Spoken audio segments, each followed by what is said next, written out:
Propriedades coligativas são aquelas que não dependem da natureza de um soluto, da sua estrutura, mas sim da concentração de um soluto. As principais propriedades coligativas são tenoscopia, ebulioscopia, crioscopia e osmose. Eu me chamo Ludmila e eu te convido a embarcar mais sobre esse assunto, propriedades coligativas, nos próximos minutos desse vídeo.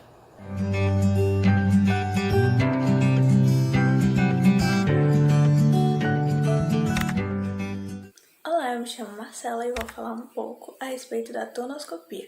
Mas antes de entrar nesse assunto, eu vou explicar o que é um soluto não volátil e o que é pressão máxima de vapor. Primeiramente, um soluto não volátil é aquele que não evapora com facilidade.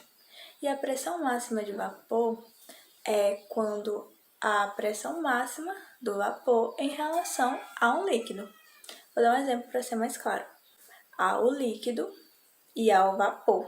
Para eu fazer uma estrutura que está no vapor se condensar, eu preciso fazer uma que está no líquido evaporar.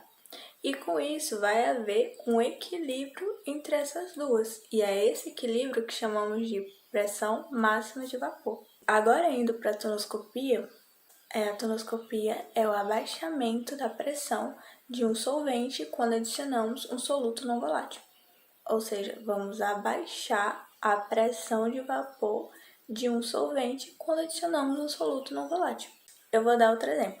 Temos 2 copos com água pura, mas em um desses copos eu adiciono açúcar, que é um soluto não volátil. Então, esse copo que está com açúcar, ele vai demorar muito mais a evaporar por causa da adição desse soluto não volátil.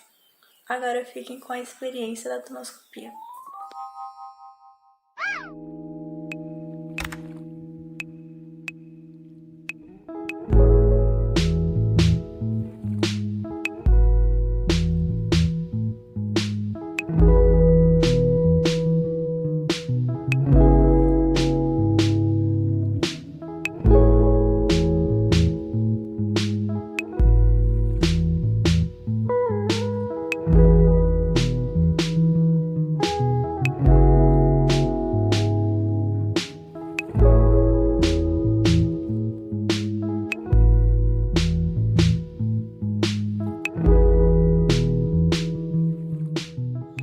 Ebulioscopia, também chamada de ebuliometria, é a propriedade em que há o aumento da temperatura de ebulição de um solvente pela adição de um soluto não volátil.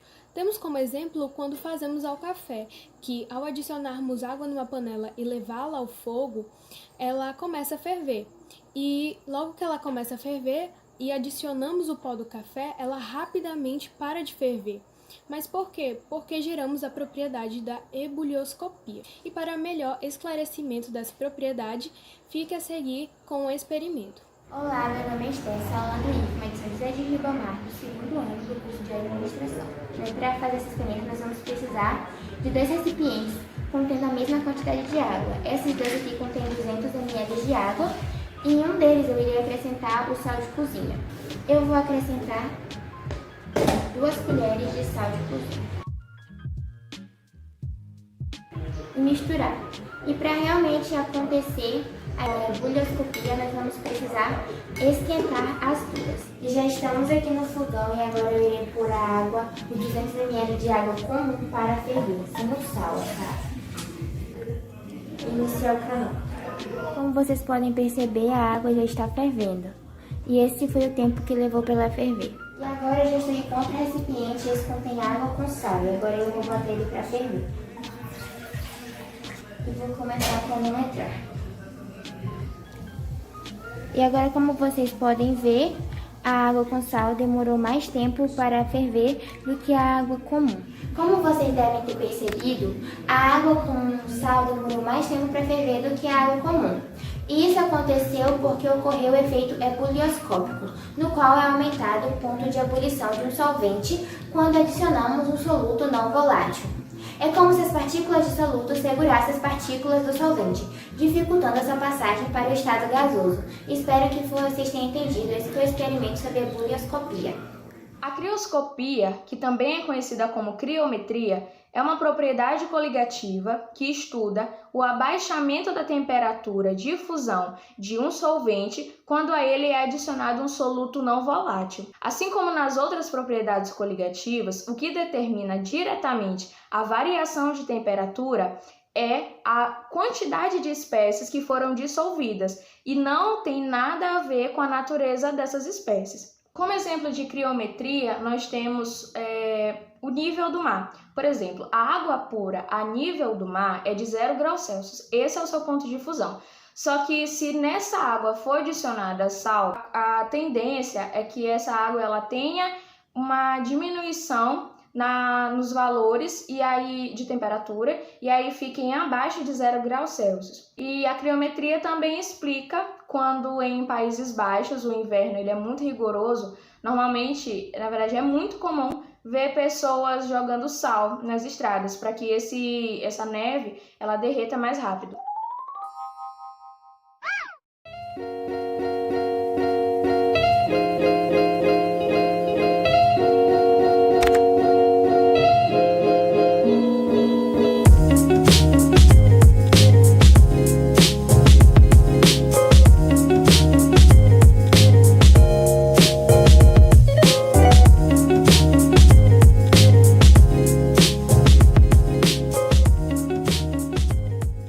Agora eu irei falar um pouco sobre o processo da osmose.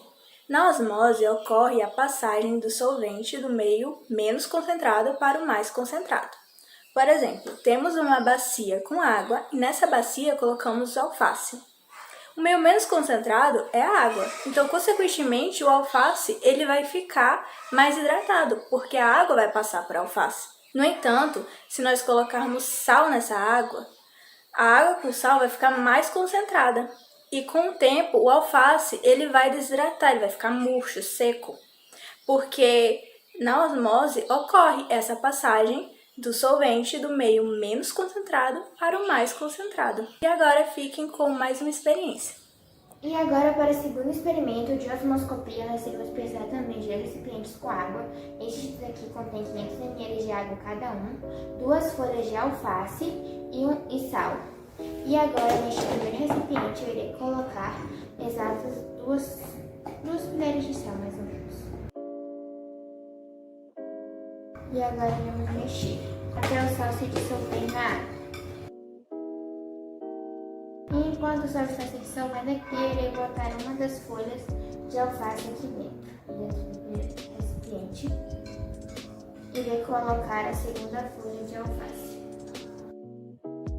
E agora teremos que esperar algum tempo para poder vermos o resultado. Já voltei, passando alguns minutos, passaram cerca de 20 minutos. E agora eu vou ver como ficou o resultado. A primeira solução, que é a água comum com a alface, como vocês podem ter visto, o alface continua normal, comum, não aconteceu nada com ele. E já na folha do alface com água com sal, ela ficou toda murcha assim e perdeu a vida. Isso acontece porque a osmose é a passagem de solvente do meio menos concentrado para o meio mais concentrado. E já no primeiro experimento aqui, com a folha comum só com a água, o meio menos concentrado era a água e o meio mais concentrado era o alface. Sendo assim, o solvente da água passou para a alface. Já no segundo experimento, que era o da folha murcha, que é o da água com sal, o meio menos concentrado era o alface e o meio mais concentrado era a água com sal. Sendo assim, o solvente do alface vai para a água com sal. E foi por isso que ocorreu essa transformação. E foi este o experimento de osmoscopia. Espero que vocês tenham entendido.